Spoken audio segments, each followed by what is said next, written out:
This is Michael Matthews, the editor-in-chief of Answers Magazine, getting together again for our quarterly chat with authors. This chat, we have the privilege of talking to the two men on the content team for the attractions division of Answers in Genesis, and they're focusing on the Ark encounter. In the recent issue that just came out in January 1st, the cover story was of reimagining Ark animals, and they were the two authors. They're responsible for overseeing the choices of the kinds that will be displayed in the Ark encounter. And we thought that readers would be interested in asking any lingering questions that weren't answered in the article about these animals. So let me remind you, during this entire chat together, we would like to get more of your questions as they come, and just email us at authorchat@answersmagazine.com, and we will try to get to those questions as soon as we can. But before I do that, if each of you gentlemen don't mind briefly introducing yourself and why you got involved in this topic, and then we'll start asking some of the questions. We'll start first with you, Tim. My name is Tim Chafee, and I'm the content manager for the attractions division, and currently we're focused on the Ark encounter. Essentially, that means my role, my responsibility is to write all of the signage and the content that will be on the Ark. And the reason I got involved in this project is because Mike Matthews, the man who was just talking, asked me if we would do an article like this. But this is something that I've been involved with, actually. I'll let Mike introduce himself. Mike has been kind of placed in charge of all things animal kinds related at the Ark, and so he's going to be the one who will be able to answer a lot of the detailed questions about the animal kinds, and I'll do my best to do some of the big picture answers when those come up. So. Okay. Yeah, I'm Mike Belknap, and I'm Tim's assistant content writer. And whenever I arrived here at Ark Encounter, or working on the Ark Encounter project, Tim basically said, "Okay, here are the animals," and which worked out fine because I dealt with all sorts of animals in the past and animal topics. I worked for the Creation Museum for a while as a zookeeper, and worked for a vet, things like that. So that's kind of how I got involved in the topic. So yeah, just working here. All right. Well, let's go ahead and begin with the questions, and I'll just read through them for now. And I've got some of my own questions. We'll take a break and ask some of those that I think readers would be interested in. First question that we received was, I don't believe that macroevolution could have occurred, but I do think that God used microevolution to help with the diversity of species we see today. You showed a picture of a spotted animal from the cat family and the animals that came from it in your article. My question is, would the time between now and the flood be enough time to create all the kinds of cats we see today? Yeah, well, let me start. Maybe I'll define a couple of terms for viewers that maybe aren't familiar with some of the ones in the question, then I'll let Mike deal with the specifics. When somebody says macroevolution, what they're referring to is the change from one kind of animal to another kind, and so the person with the question said they don't believe that one kind of animal, such as a cat, could turn into another kind of animal, such as the dog kind, and we completely agree on that issue. Microevolution, usually when people use that term, and it's one that we shy away from just because of the confusion that can create, is essentially change within a created kind. So you see variation within the dog kind, you see variation within the cat kind, but you never see one kind turn into another kind. So that's defining terms, and I'll let Mike deal with, is there enough time allowed for this one cat that's shown in the diagram to give rise to all the different cats we see today? Yeah, I think that's actually a good start. Whenever it comes to animal kinds and determining which animals are in which kinds, sort of the most important factor, or at least the primary or initial factor that we use to determine that, is hybridization. So if if we have one animal that can hybridize with another animal, then we would consider those related animals. They shouldn't be able to do that if that's not the case. And so with cats, for instance, we have a couple of living subfamilies within Felidae, which is the cat family, and animals from both of those subfamilies can actually interbreed together. So we have examples of that, and so because of that, we can see that that the cats that are alive today are related, and so apparently from that. We can deduce that they descended from the same two cats that were on the ark. As far as the one that we showed, that's an illustration of Proilurus, which is an extinct cat, and we would expect that the Ark cat may have been a lot like that. We don't know if it looked exactly like that as far as with the spots and that, but there are good reasons to think that it may have been like that. And as to whether or not that's enough time allowed for those kind of things, if you think about like the dogs that we see today, and we're just talking about the common dog now, not even the entire dog kind, but if you look at the different breeds, Chihuahua and Poodle and Great Dane and German Shepherd and all of these things, those are all just within one, is it a subfamily, Mike, of the dogs, or just one? Well, they're all within, yeah, they're all within the same subfamily. Yep. So they're all within one subfamily of the dog kind, and those things really just came about in the last 300 years or so with people breeding dogs for specific purposes.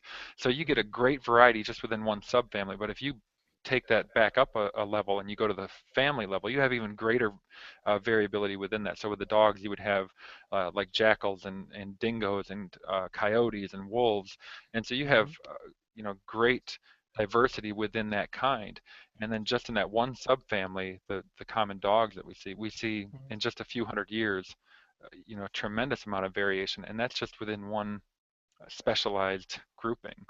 So yeah, the hundreds of years, it really is not an issue, especially when you have more diversity within the kind when you get closer to the time of the ark. Yeah. All right. And So, go ahead. what's that? Go ahead. Oh, I was just going to say, not only are they in the same subfamily, they're also in the same species. With gray wolves. So there's definitely a lot of variability present in lots of different kinds, and sometimes those differences can express themselves within a short amount of time. All right. I suspect that readers may have some follow-up questions related to that. So if you do, just email them at authorchat@answersmagazine.com. So I'm going to go ahead and move on to the next question, but if you have follow-up questions, just email us with them. The next question I'd like to ask was, with regards to the elephant kind, can you tell me Ark Encounter's final decision of what animal will represent the elephant kind? But before you answer, I just want to comment that modern elephants, not just modern elephants, but other proboscideans from the fossil record, including the mammoth and mastodon, had long trunks. Also, there's other ones with long trunks. And so the question is, are you going to show them with short trunks or long trunks? Well, actually, and this may be a disappointment for a lot of people. We're not actually going to fabricate any proboscideans for Ark Encounter, at least for the first phase. So I guess you don't have to worry about that too much. But in regards to the short trunk issue, it's true that all elephantids, all members of Elephantidae, the elephant family, it's true that they all have long trunks, but not all proboscideans did. So we have Paleomastodon and Phiomia and Gomphotherium that actually had shorter trunks, though they are proboscideans. So we don't have all of our research studies in yet regarding the animal kinds, and one of those is fossil mammals. And so it'll be interesting to see how that particular order is delineated when we get that.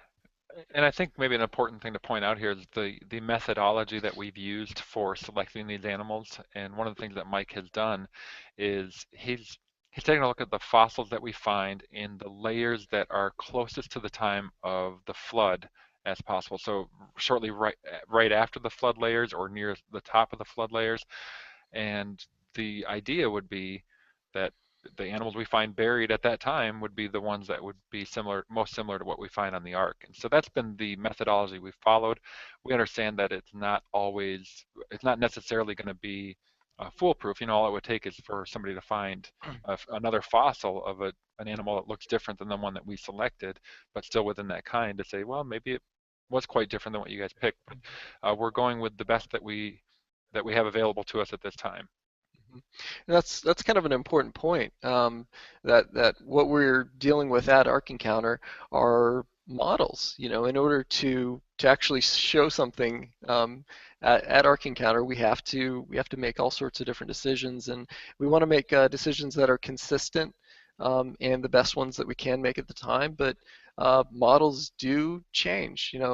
These things aren't set in stone. Well, the fossils are. Yes, the fossils are.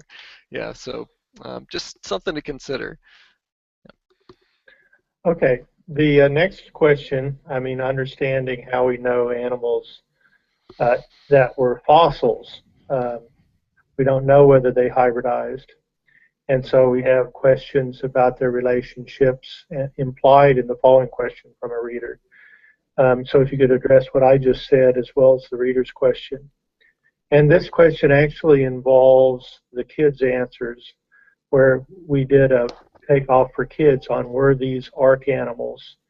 And one of you guys reviewed it, so I know that you were aware of the content.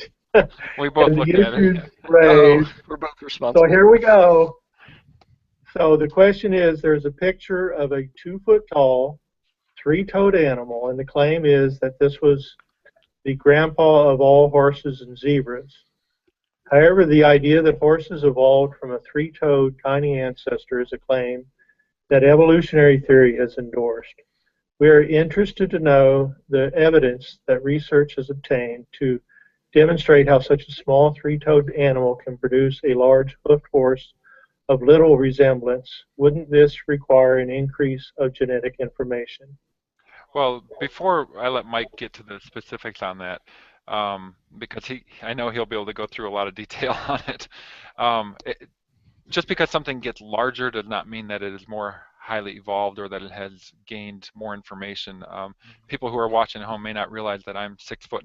I'm a lot bigger than my parents. It doesn't mean that I have more genetic information than they do, or that I've evolved.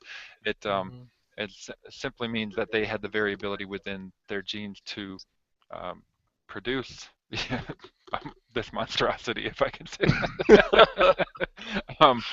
So that doesn't require any sort of evolutionary process. As long as those genes were present, or that variability was present within that kind, then that's not an issue. And I think that the reason this one is troublesome to some people is because of what we see with what evolutionists teach, and they always show like the smaller gets to the larger, and you see the same sort of thing with like the famous drawing of and it's just a drawing of the chimpanzee going to human. You see it getting bigger and bigger, and so people think, oh, if it's going from smaller to bigger, it lines up with evolution. But if for some reason the horse kind would have been the middle sized, and then it could give rise to the smaller ones or the bigger ones, I don't think anybody would bat an eye. Or if it was one of the bigger ones and it gives rise to some of the smaller ones we see today, a lot of people wouldn't have a problem with that. But for some reason, when it goes from small to large, everybody thinks, oh wait, isn't that evolution? And it's just really the way that people have been trained to think because of the ideas that are out there. But I'll let Mike deal with the specifics of why this animal for the horse kind. Well, I guess one thing I would want to start off with is whenever we're talking in the article about Mesohippus and that sort of thing, Mesohippus is a good example of the sort of the body style or the types of equids that we see earlier on in the post-flood record, post-flood fossil record. So we don't want to, and maybe we did this, but we don't want to make it sound like we think that Mesohippus itself was actually on the ark, and it gave, something like that may have been on the ark, but maybe that's kind of miscommunicated.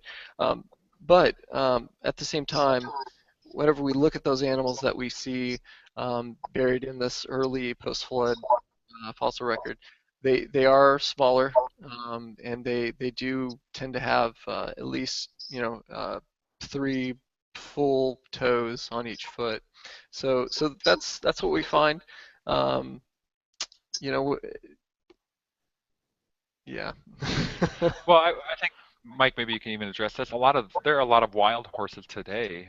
In America, we tend to think of like the Mustangs and something that's bigger. But there's a real well-known like is it the Persian wild horse or something? And they're actually pretty small. They're not. Yeah, Mongolian Uh, wild horse. Yeah, they're what 4.5 feet high at the shoulder.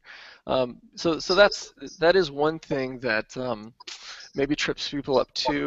Whenever they think of horses, they think of sort of the modern domesticated horses that some of these guys are huge. They're massive, but a lot of your wilder varieties are really not that big.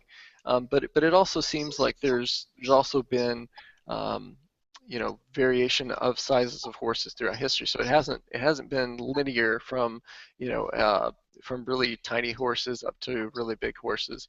In the Ice Age, for instance, there were wild varieties that were both smaller than the ones that we see today, and ones that were actually bigger. There were some huge horses that existed at that time. So it's varied. Oftentimes whenever you see that evolutionary horse diagram type of thing, um, you know, they they people think it's moving from one small thing and it's getting bigger and it's changing like that. That's really not what we see in the fossil record. Actually, um, there's a lot more variance, a lot of different types of horses buried in the same layers, and so it's not a clean thing what we're saying. But what we are saying is that the animals that we see like Mesohippus or Cephrohippus and things like that, those are identifiable as equids. Because of that, we say, okay, these are horses, and we do see trends in the fossil record, generally speaking.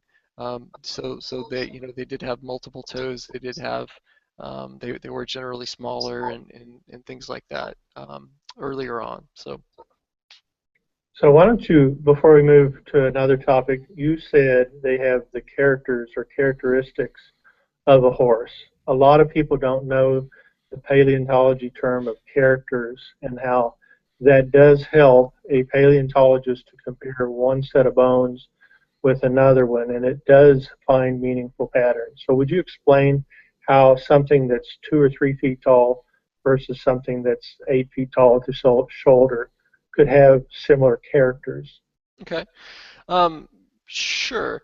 I Something that's important to realize whenever it comes to classifying animals is that not all characters are as meaningful as other characters. And by characters, I just mean particular features, important characteristics of an animal. Um, so whenever we see whenever we see horses that have, we see all the modern ones that have a single toe on each foot. And we say, okay, they all have that, but not all of them have stripes, for instance. Some do, but some don't. So stripes is not good, obviously. Some have longer, all of them have longer hair on the tops of their necks than most of their bodies, but not all of them whinny. So what we have to do whenever it comes to characteristics is we have to be able to identify features that are shared by all the members of a group, and then we have to sort those shared characteristics um, in such a way as to exclude other members. So it has to um, be a distinguishing characteristic, something that's shared by all members but not shared with non-members. And so sometimes that ends up being something that may sound a little convoluted or bizarre, like why would you identify this group of animals with that particular feature? But it's just kind of a part of the process whenever it comes to that. So, for instance, with horses, there are lots of shared characteristics, but the thing that really defines them have to do with like dental characters, certain features of the teeth that are unique to all equids, certain cranial features, features that are unique to all horses in the design of their heads, and things like that. So sometimes it sounds really minor and kind of bizarre, um, but that's just the nature of classifying animals. And I think to follow up on something that Mike said earlier, and I think that you were one of the questions kind of hinted at is in the fossil record, we don't know if the this one animal that we find in the fossil record could breed with another animal that we think is the same kind in the fossil record, and that's true because we don't we just have the fossils. We don't know um, if they could reproduce, but the reproduction or hybridization, the term that Mike used earlier, is not the only test that we have to see if an animal's of the same kind. There's also the what do we call it? The cognitum. It's just Cognitum. the basic, if you could say the basic look test. I mean, if you look at a picture of a dog and a picture, you can kind of tell they're the same animal. So that's kind of the first look at it, and then you also have hybridization, and then there's a third one, and that has to do with the genetic studies, Mike, or what's the It's a statistical method, so barometric distance correlation. Yeah, it's a mathematical model which basically looks at a suite of characteristics and of animals that you're looking at particularly, and then other animals that you're pretty sure are not related, just so you can kind of get a difference to I guess basically to weight different characteristics against others. So right. And so to answer that question about, could these animals in the fossil record breed, ultimately we can't know for sure, but we can have a pretty good guess at it. And actually what we've done at the Ark Encounter is to play it safe by using a worst case scenario approach. If we don't have hard data for that, we'll separate them, even if we strongly suspect that two animals are of the same kind. right, We'll separate them and uh, make Noah responsible for more animals than he may have been responsible for. yeah, yeah. Actually, maybe an extreme um, example of that is with the bats. So we have one order of bats, Chiroptera, and we've chosen to separate the bats out into 18 different living kinds based on family. It's probably not the case that there are that many bat kinds. There might just be one bat kind, but we're erring on the side of caution whenever it comes to those guys and really all of the animals, at least from our perspective. So. And we're actually, with that, there's other issues related to the number of flying creatures. Was it just seven or was it seven pairs? Because if you Hmm. look at different Bible translations, you'll see some will say seven, some will say seven pairs with the flying creatures. We're going with seven pairs. The Hebrew literally says um, that it will be seven sevens, a male and his female. Well, does that mean 14? Does it mean seven? I'm not going to be dogmatic one way or the other, but because we have a worst case scenario approach, we're going to be taking 14 of every one of those kinds of bats that he just mentioned, when really it might have been as low as seven bats total, Mm. and we're going to have about 300. So that's what we're doing at the Ark to show that yeah, these animals could fit even when we are probably overestimating the number. Right. Okay, and so you sound to me like you don't have an agenda in the sense of you want to be fair and present it fairly, and there's other options, and you just had to make a choice in the end. Do you want to just say yes, or do you want to briefly elaborate on your fairness and your underlying agenda? You said safe, etc. Well, if you're just trying to understand what were the kinds on the ark, what makes one thing safe and conservative versus another, if you really don't care what the reality was. Well, I don't know that we would say we don't really care what the reality was. It's for example, we have like Mike mentioned with the bats, 18 different kinds. There's also what, 5 extinct or 6 extinct Yeah, something like that. families of That bats. happens. But there's, like you said, there may have just been one kind of bat. We're doing the same thing.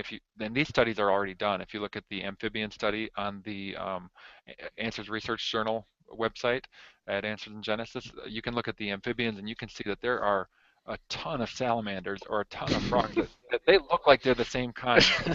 Because some scientists hadn't spent their life studying the mating habits of these little known salamanders, little known frogs, we split them out. And so we have like 85 different kinds of frogs when really that number could be dropped, might be able to be dropped down to like 20 or 30.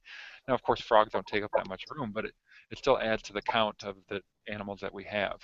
So that's just been our approach. Let's use a worst case scenario approach, because really at the end of the day, what would be great to do is to say to the skeptics, which animals have we left off the ark that really should be on there? Because we hear these numbers all the time. Oh, he had to bring 5 million species or 10 million species.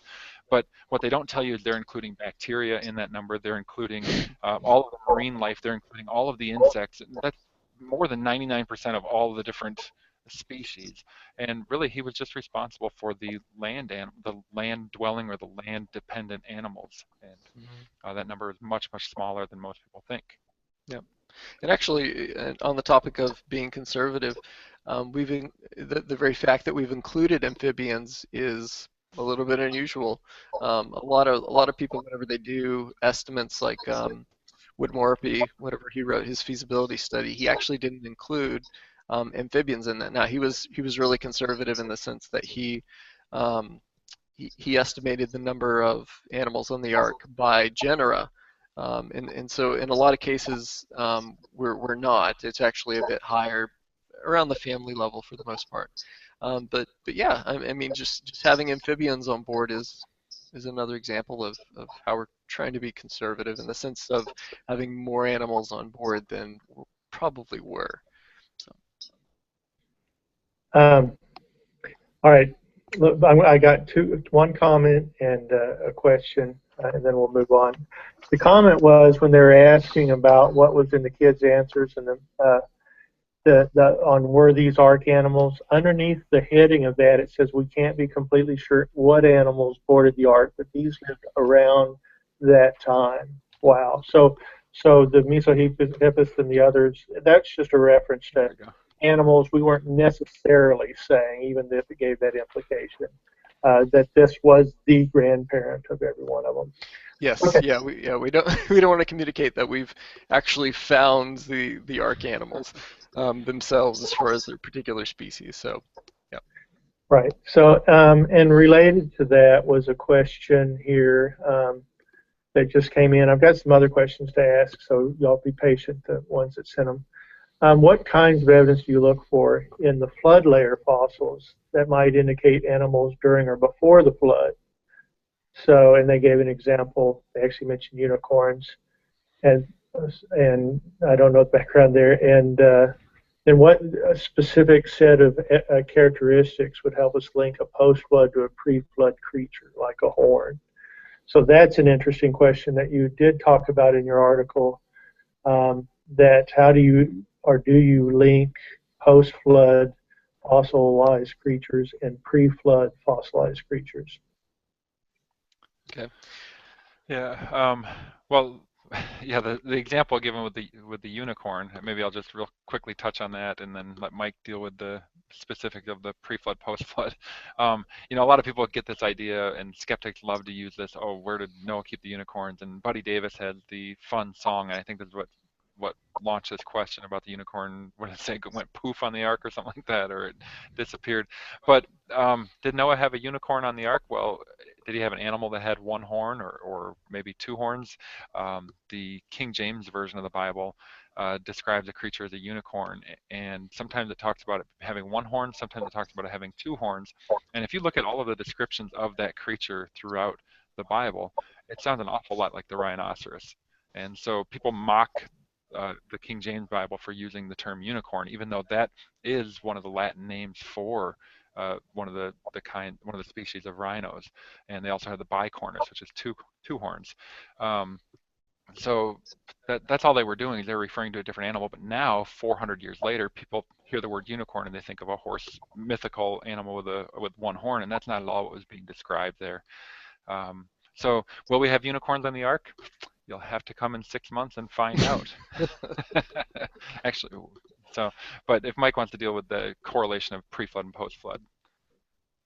That's kind of that's more of a geology question. I'm not sure how good I would be at answering it, um, but as far as delineating between flood sediment and post-flood sediment, uh, you know, for instance, you have um, Mesozoic sediment that is more like intercontinental in its scope, and then you have layers on top of that that are more localized, like localized floods and things like that. So there are all sorts of indicators of where that flood post-flood boundary might be. We have a particular model that places it lower down than some. But at the same time, it is a model. We don't know for sure if it's at that particular location or another. But yeah. Okay, well, I don't know what's in the reader's mind, so they can email authorchat@answersmagazine.com if they have further questions. But for example, you have the living fossils, so you have some of their fossils. It suddenly escaped me the name of the fish, the most famous living, Coelacanth. yeah, Yeah. coelacanth. And then you have the crocodiles that they find that are with the dinosaurs. And I suppose the question's referring to how do we know which of those that we clearly know were died during the flood, like the crocodiles, and then the crocodiles that are very recent, ice age or post ice age, that we would know are after the flood. What ways would we have to say whether one of those pre-flood crocodiles were its own family or are related to a lineage that we see after the flood? I think that may be behind the question.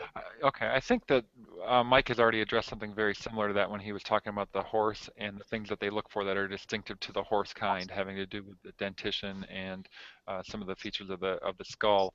The same thing would be true within any of the crocodilians, or we do have different families that look like crocodiles, and maybe I'll let Mike address some of the specifics there. It's not just one crocodile slash alligator kind covers all of them. In fact, that study is on, that's also part of the Answers Research Journal, the reptiles, that's available for people to read if they go to the website, but Mike can address it more specifically than I did. Yeah, well, yeah, whenever it comes to crocodilians, for instance, in our study, we have the crocodiles, we have the alligators, and the gharials as being three separate kinds. Um, a lot of creationists would actually lump those together. They would say that since they're so very similar to each other, they're probably one kind. So we actually split them out, and what that'll probably mean once we get the fossil reptile study back is we're probably going to have all sorts of different crocodilian type um, kinds that we'll have listed. Not a ton, but probably several. And then I think maybe Tim was referring to some phytosaurs, perhaps. So there are all sorts of animals that would have looked a lot like crocodilians that actually weren't related to them at all. So um, we're actually not going to show any of those on the ark anymore, but they would have been present. Okay, there's another question about synapsids. So you have some animals that we only find fossils of them in flood deposits, and we find zero evidence, like dinosaurs, but synapsids apparently are another example. Question was, what exactly is a synapsid? Isn't that the thing that carries in your nerves? Oh no. Synapse. Synapses, okay. Yeah. Dimetrodon's probably the best known one, right? Yeah, he's probably the best known. Kind of a long lizardy type body shape with a sail. I don't know if you guys know You that see him guy. in a lot of dinosaur books, even though he's technically not a dinosaur. But Right. uh, Yeah. He's technically not a reptile either, which is a little confusing. So for years, um, synapsids. Well, I guess I'll break that down a little bit. Um, Synapsida is a clade in the classification system that popularly or typically includes mammals and some non-mammal type animals. Um, Traditionally, non-mammalian synapsids, which I'll just call synapsids, that's typically how we refer to them around here. Um, uh, those um, the non-mammalian synapsids they used to be referred to as mammal-like reptiles.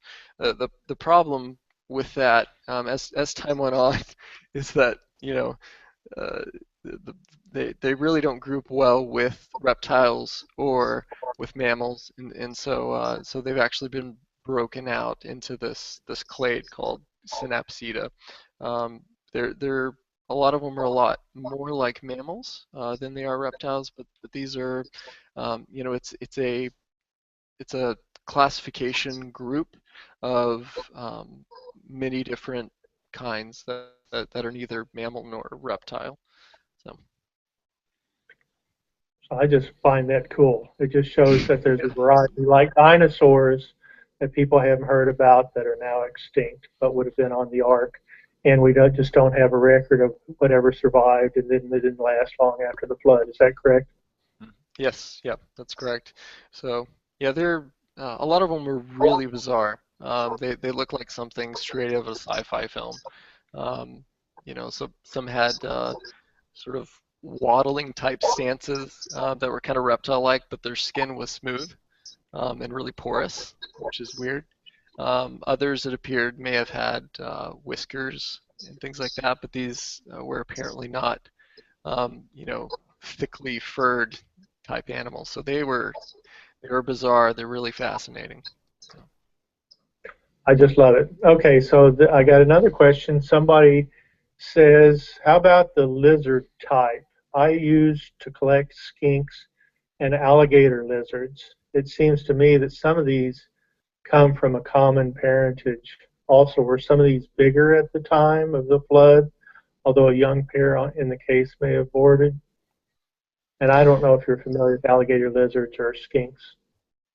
uh, just a little bit. I think probably the best thing to do in regards to that question would be to actually head over to the ARJ website and actually look and see how the different varieties are delineated, how they're broken out into different kinds. right, and I think that you get That'd be probably the best thing to do. Mike, and I think that a link can be posted to that in the chat thing for people who are following. They can post a link to where the reptile article would be.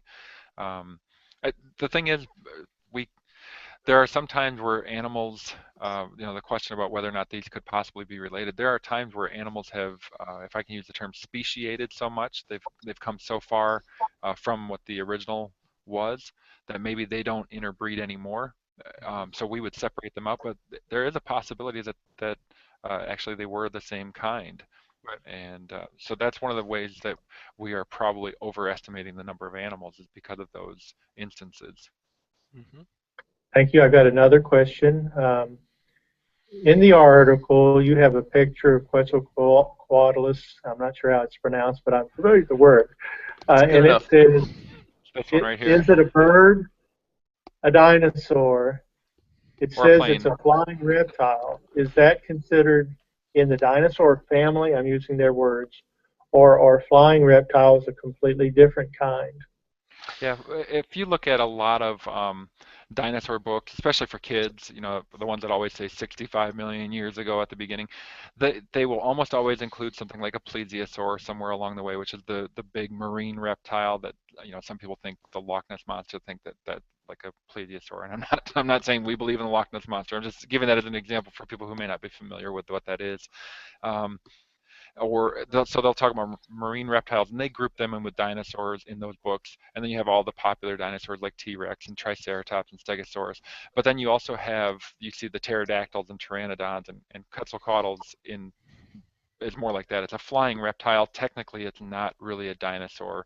Same thing with the marine reptiles. They're not technically dinosaurs, um, but they're often grouped with them in dinosaur books, but specifically not considered dinosaurs. And that's the other thing is because it's a flying creature, we're bringing 14 of those things on the ark, or at least we're making.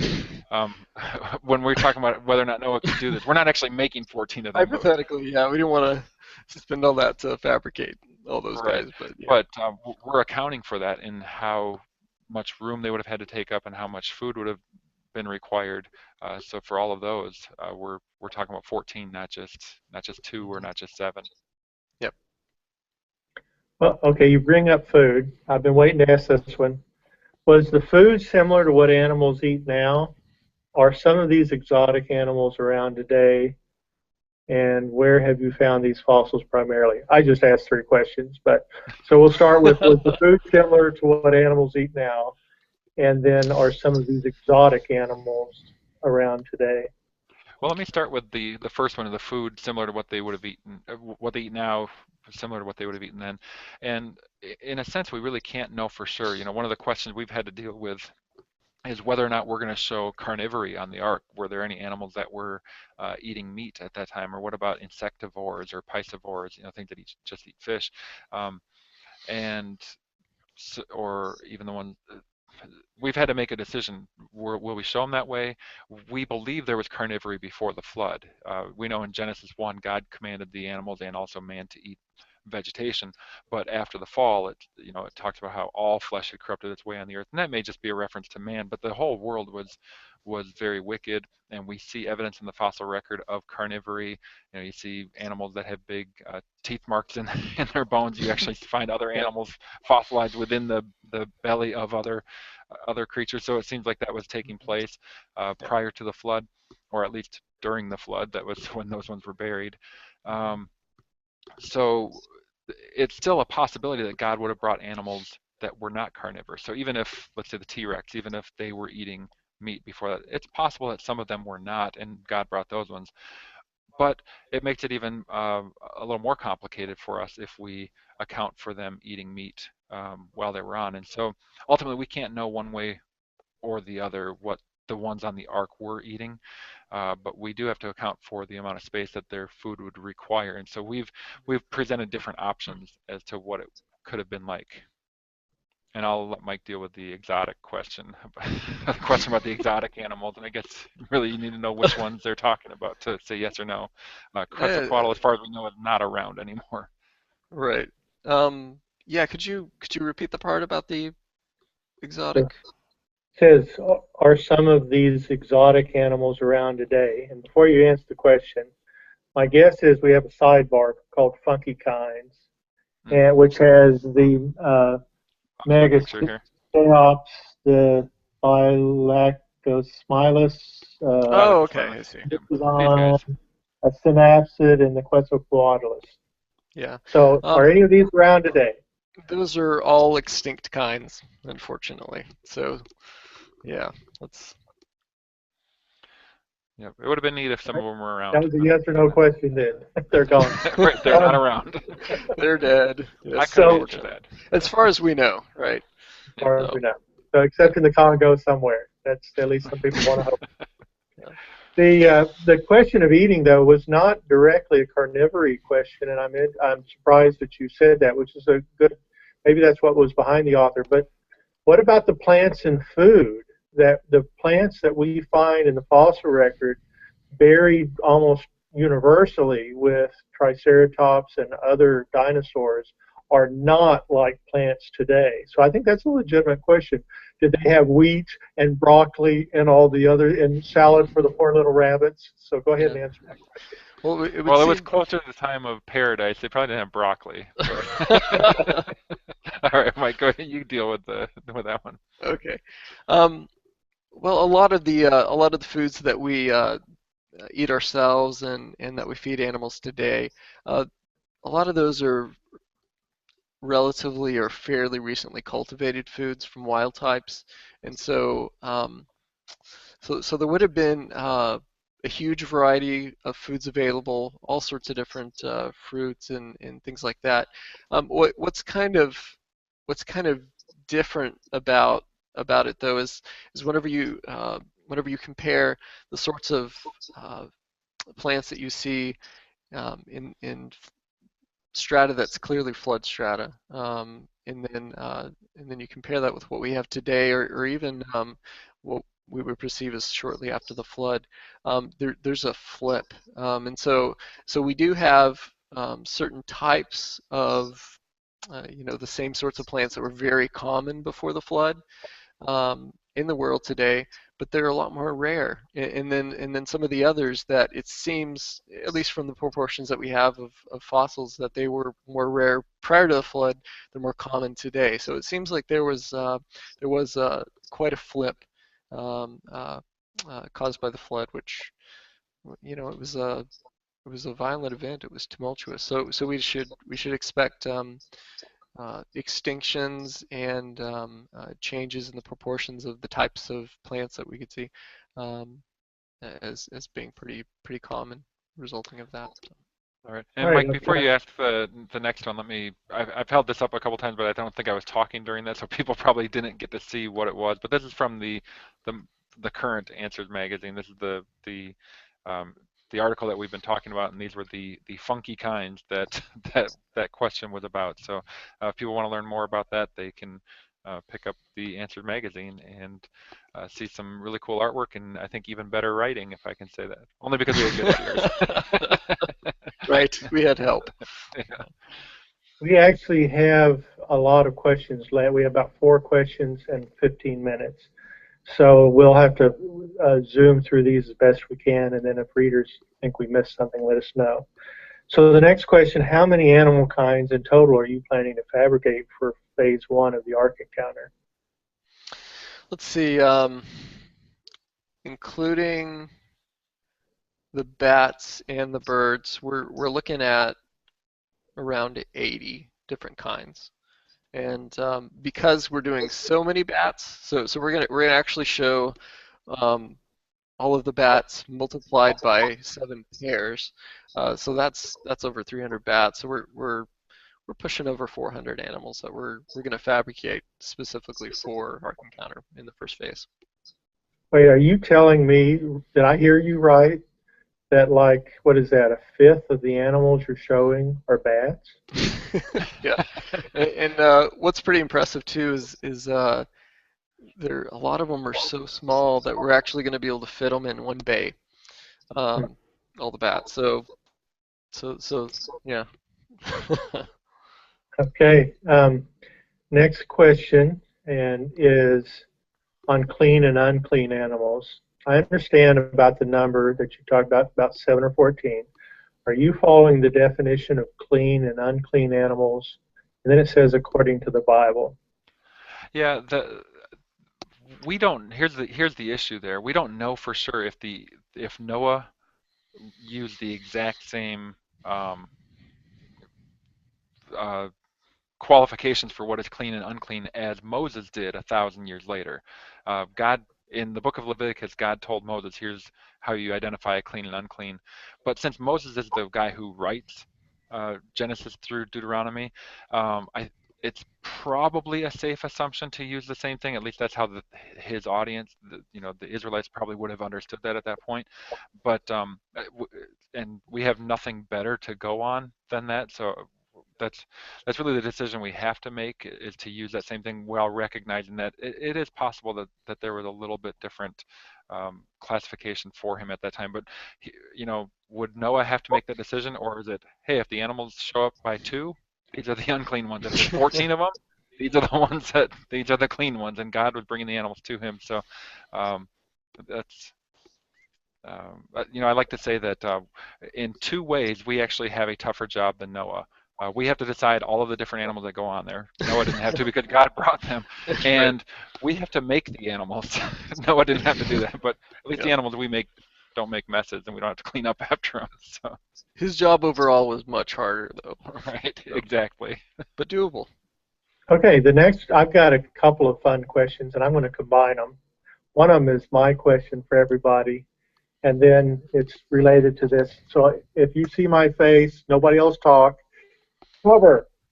All right, there we go. Let's see, did I show? What is this guy that you're showing? And who are those guys behind you?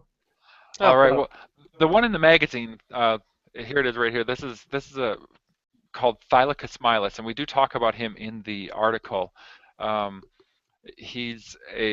We find fossil of him in South America, and he's probably about the size of a leopard or a jaguar. He's a pretty good sized, they call him like an alpha predator or apex predator at the time. So he's really a fascinating animal. He looks like a saber-toothed cat, but he's not a saber-toothed cat. In fact, they think that he's probably related to the marsupials, that she may have had a pouch, and not that he. It's good to clarify that. This one behind me is Pakicetus, and I'm guessing most people who are watching probably thought that was a whale, because the evolutionists will often say that this clearly a whale. Clearly a whale. That this is one of the animals that is in the lineage or in the line from mammals to whales, and we obviously don't agree with that, but we are going to show Pakicetus on the ark, so that's what this one is, and behind Mike is another animal. I'll let him introduce that one. All right, let me see. I'll actually take you over so you can get a closer look. Don't trip. Yeah, hopefully I won't unplug something too important here. All right, we're going to switch over. And this one that he's showing you is actually 3D printed and then colored and painted and everything. So it's pretty spectacular. My screen isn't showing up, so I hope you can see it.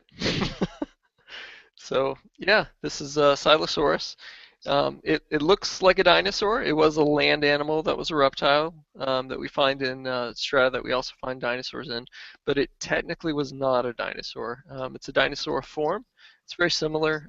There were some features that it was lacking, on its shoulder and its hip and things like that. Little things that might seem pretty minor, but yeah, he's a pretty cool little animal. All right. Now I'm going to ask you one. This is a paleontology question, because reconstructing from fossils is a controversial topic anyway. Question is, near the end of the article, you talk about I don't even know how to pronounce it, psittacosaurs. Psittacosaurs had patches of tall bristles on their tails. How do you know if those aren't something else? And they give illustrations, and I've heard people use protein fibers or fabrications. Yeah. How do you know that is a tall bristle? Okay. Well, from the fossil in question, it has been really thoroughly researched. Plant material has been ruled out. It seems pretty clear that they're hollow fibers that we find just in a patch on the top of the tail. They're actually, for the size of the animal, it's a pretty small animal, but these are 6.5-inch fibers that stick straight up, and they're individualized. They checked the fossil under ultraviolet light, and it luminesces the same as the scales that are also on the animal. It's beautifully preserved, and so from all indications, it does appear to be legitimate. Also, there's at least another fossil of Psittacosaurus that has collagen fibers preserved, and they're identifiable as such, and they don't actually resemble the ones that we find on the tail. So it does appear to be legitimate. They're not feathers, but they are some sort of bristly type fiber. And it's the sort of thing that nobody saw coming. It's just one of those weird things that you find. So. Okay, good. There is a basic question, some related. The difference between dinosaurs and reptiles that swim and the reptiles that fly. Go ahead and restate that for some of the readers that came up. Yeah, they're actually and how that relates to kinds, and explain, does that have any relationship to kinds? Because somebody was throwing around the words family, kinds, dinosaurs. What's the difference? Sure. It would have a bearing on what we're bringing on the ark because Noah would not have been responsible for the marine reptiles, like like the plesiosaur. My mind just went blank for a second. He wouldn't have been responsible for those, but dinosaurs would have been land animals, reptiles, and generally speaking, they would have their, I don't know if you can really see this, but their legs would be underneath their body rather than sprawled out to the side like you would see with the crocodiles and alligators kind of thing.